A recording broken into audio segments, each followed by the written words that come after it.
Today we are declaring war. I am so tired of all these spam bots joining our Discord community talking about, oh, does anyone need dev work? And here's a crypto scam link and blah, blah, blah, blah, blah. I am sick of it. And we are going to use Openclaw as well as AI agents to finally identify this spam, delete the messages, and ban these people so we don't have to look at these messages anymore. And in today's episode 6, I'm gonna bring you guys in the journey of building this, so let's get it. So what is our game plan? Well, guys, we have had a Discord community for 4 years, and that means we have a ton of data that tells us all of the messages that we ended up deleting because those people were spam bots. And what I plan on doing is I plan on taking this data, feeding it into some sort of AI model. I want it to then be trained on what to look for when it comes to spam. And then whenever someone sends some sort of message in the Discord, the AI model will look at that message and it'll give it a risk score. And this risk score is going to be determined by a couple different factors. Like, are they a new join? What did they say, right? Do they have a PFP? What sort of topic, right? Like, there's all these different things that we can look at, and I'm gonna ask Openclaw to give me some additional ideas. And then based on the score that it's able to give, we can now have it automatically ban people, delete messages, mute, whatever the case is, or go to a review where we can review that information, confirm what it was, and then over time, this model is just going to get better and better and better and have a higher likelihood of success. All right, guys, let's see what we can build here. The first thing that I did is I asked Claude if there was any way to get an export of all these banned Discord messages. Unfortunately, it isn't too easy because I've been deleting everything, but we do have an audit log on the Discord server that we should be able to pull through. It then suggested that we have this rejects layer, which is nice because on Discord, you can already have some anti-bot functions where it can identify some spam. So we already have this going on. And then it was saying for the tier 2, we should use something like Grok, which is relatively cheap. And only if it has a low risk score, we can then send that to either a review on the mission control, or we can send that to Claude HiQ or some sort of other AI model. And it was estimating that the cost is only going to be around $10 a month. But we're going to run this and I'll make a future video to see how much it actually costs. I then asked for it to come up with some, MD files, some different information like that. And ultimately it created a report that I'm going to feed into Openclaw. It has different questions we should consider, some different MD files. It's taking into consideration some of the different roles in our Discord, how long people have been in the server. And what I'm gonna do now is go into Openclaw and say, hey, here's an idea of what I'm trying to do. I want you to be brutally honest. I want you to take into consideration all of this stuff that I just imported from Claude, but ultimately I want you to come up with your own ideas. And for this, I'm using OpenAI's GPT 5.4, and we'll see what Openclaw is able to come up with through that reverse prompting of asking, hey, what should we do? But here's a little bit of information for context. Prompting is so important when it comes to this stuff, and that's one of the reasons I like asking Claude for its opinion outside of Openclaw and then going into Openclaw and asking using a different model, because it is able to bluntly digest all that information, have that context, but then be able to give its own points through the reverse prompting. And it was saying that it agreed with some of it, but some things are overbuilt. It doesn't think we need 2 different models in the beginning, which was Grok and then HiQ. We could probably just use Grok in the beginning. And a lot of these markdown files are sort of way too congested.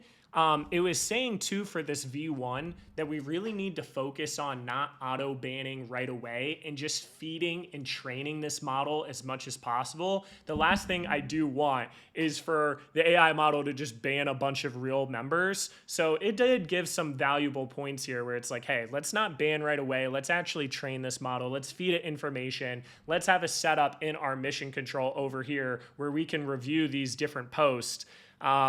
And let me see what else. It was also saying we need this layer 0 where we're able to give all this context over to Grok or whatever AI model that we're doing. And it was also saying that we can have these different thresholds in so that members that have a jelly cube, for example, have way more trust than someone that like just joined in their Discord with a random name.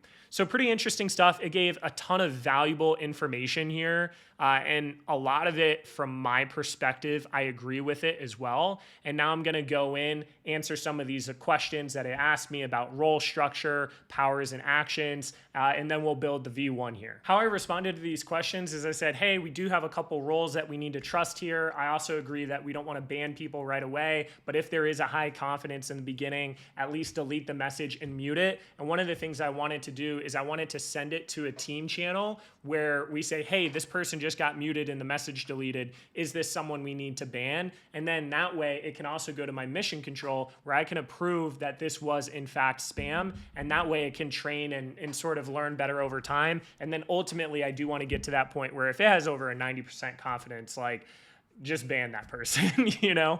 And then I'm going to now go into my Discord and copy and paste some of these different examples. On Discord, I had set up AutoMod, which gives me some examples of some of these spams that I'm going to be putting into Openclaw. But unfortunately, even though I can go in and go to server settings and go to the audit log, I can see when I deleted people's messages, but unfortunately, I can't see what messages they had.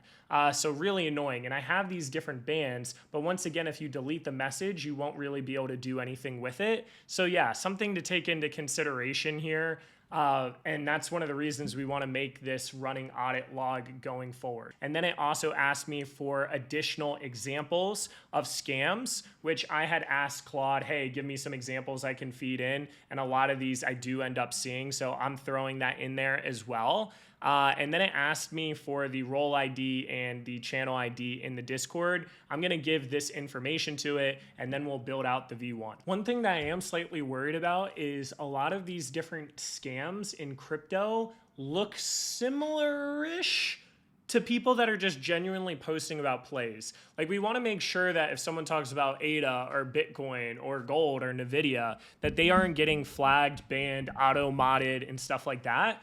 But at the same time, from a human perspective, I can easily go on here because I've almost been trained myself and I'm like, okay, I know that's a scam. I know that guy's full of crap. Delete.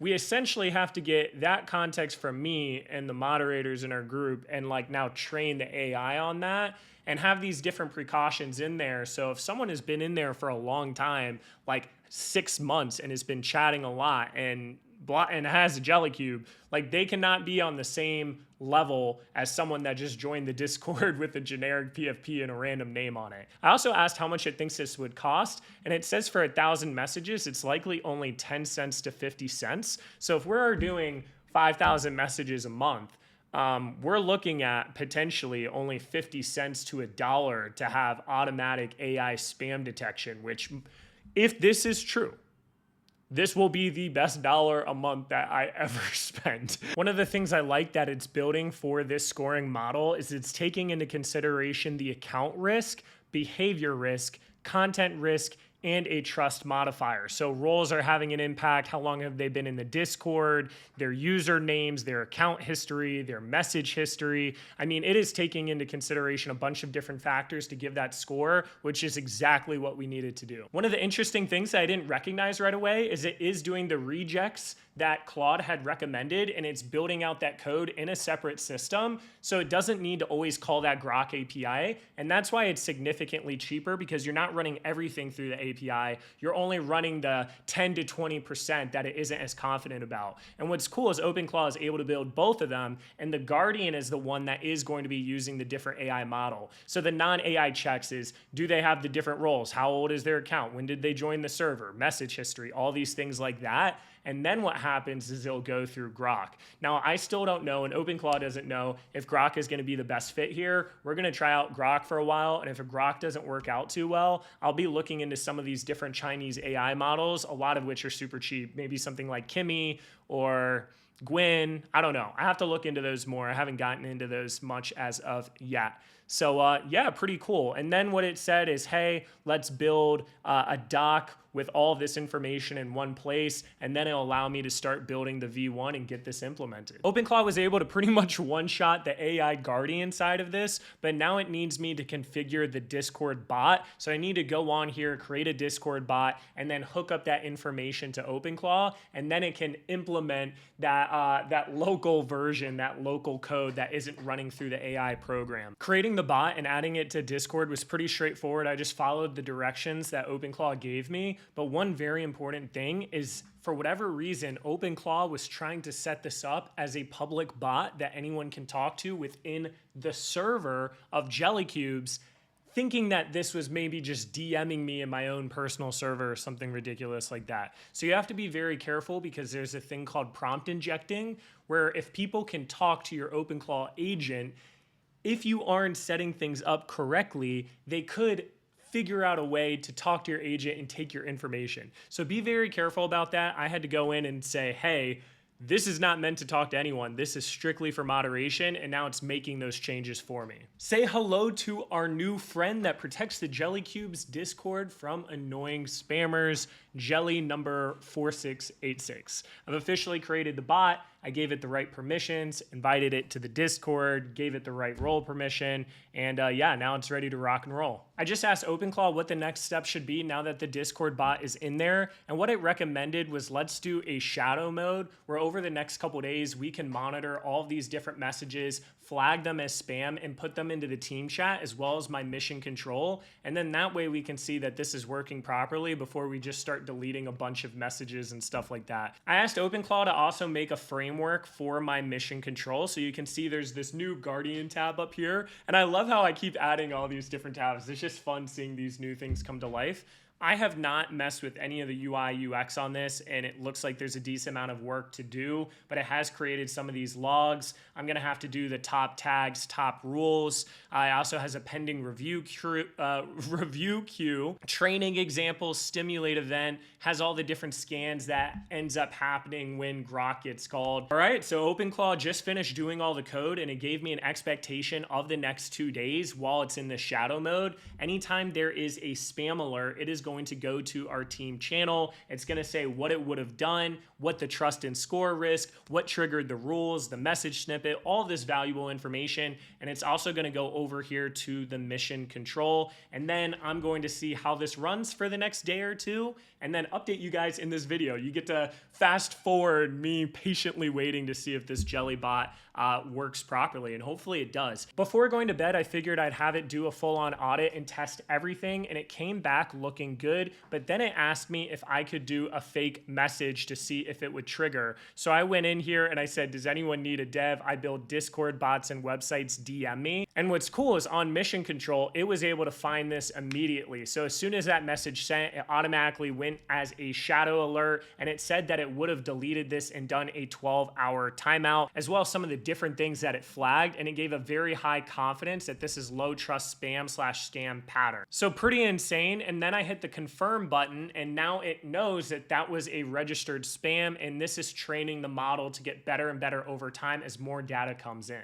All right, guys, it's the next day and everything is working as intended so far. One of the cool things is we built a stimulate event, so I can do a lot of different test runs to see, okay, based on the user and how many messages they send and what they say, and if they have the Jelly family role, would this mark this as spam or not? And you can see this evaluation here where it was saying, yeah, if someone said this, there is 100% risk. What's also cool is I went on an out account, and if I say something like, hey, does anyone need a dev?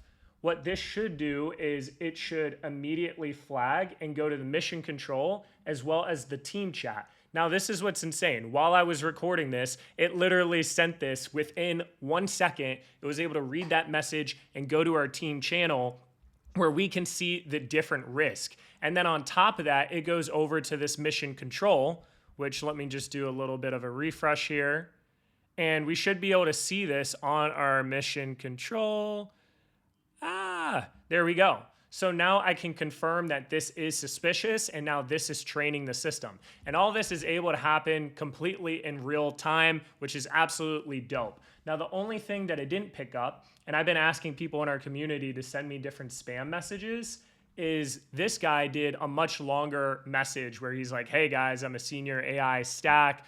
DM me if this would fit. Because he put more information in here, it didn't look as much as spam, but I don't really want our Discord to just be like a promotional solicitation thing. So I'll probably add this screenshot over to Openclaw and be like, hey, if anyone's trying to do work like this, we're not really interested in that popping up in our chat. Overall, I'm super happy with this. We're going to be training this model over the next couple of days in the shadow mode. Then we'll go live where we start automatically banning and deleting these different messages.